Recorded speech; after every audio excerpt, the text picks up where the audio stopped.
ہر مصیبت غم رنج سے نجات کا وظیفہ، ایک ایسا معتمد وظیفہ میرے بھائیوں کہ آپ کی جو بھی مصیبت ہو، جو بھی غم ہو، رنج ہو، تو اللہ تعالیٰ اس وظیفے کی ایک مختصر سی آیت ہے،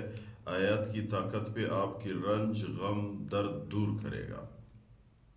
علماء نے لکھا ہوا ہے میرے بھائیو، احادیث میں بھی موجود ہے، قرآن کریم کی آیت ہے کہ جو بھی بندہ صبح بھی 7 دفعہ پڑھتا ہے، شام کو بھی 7 دفعہ پڑھتا ہے، توجہ کے ساتھ پڑھتا ہے، بغیر توجہ کے پڑھتا ہے، اس آیت کو، مختصر سی آیت ہے، تو اللہ تعالیٰ اس شخص کو، اس کی مال کو، اس کی جان کو ہر قسم کی ناگہانی آفات، مصیبتوں، بلیات سے محفوظ کرتا ہے۔ اگر خدا نہ خواستہ کوئی بندہ کسی مصیبت میں مبتلا ہو، اس آیت کی ذکر کرنا شروع کرے، دن میں جتنے بھی اس کی بس میں ہو، جتنی دفعہ وہ پڑھ سکتا ہے، جتنی دفعہ اس آیت کی ذکر کر سکتا ہے، اتنا ہی جلدی اس کی غم، مصیبت، پریشانی اللہ ختم کرے گا۔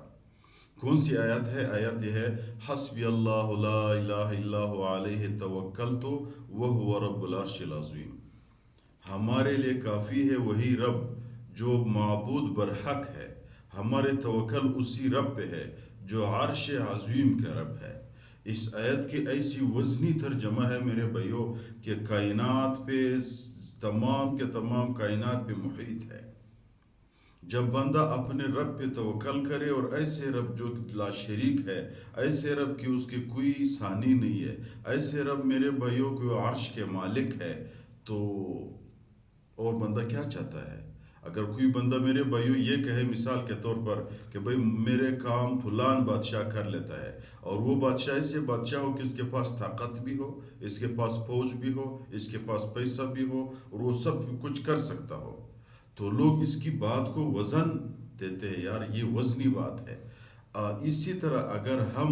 اسی رب پہ توکل کریں میرے بھائیوں، جو بادشاہوں کی بادشاہ ہے، جو بڑوں کی بڑا ہے، تمام سب کے مالک ہے، کائنات کے سب کچھ کرنے والا اللہ کی ذات سے ہوتا ہے، اللہ کے بغیر، اللہ کی ارادے کے بغیر کچھ بھی نہیں ہوتا، تو اس پہ جب ہم میرے بھائیوں توکل کریں تو سب کچھ بن جاتا ہے۔ یہ آیت صبح پڑھے، شام کو پڑھے، مسئلہ ہے یا نہیں ہے؟ اگر ہے تو پھر مسئلہ ختم ہو جاتا ہے، نہیں ہے مسئلہ آتا ہی نہیں ہے انشاءاللہ۔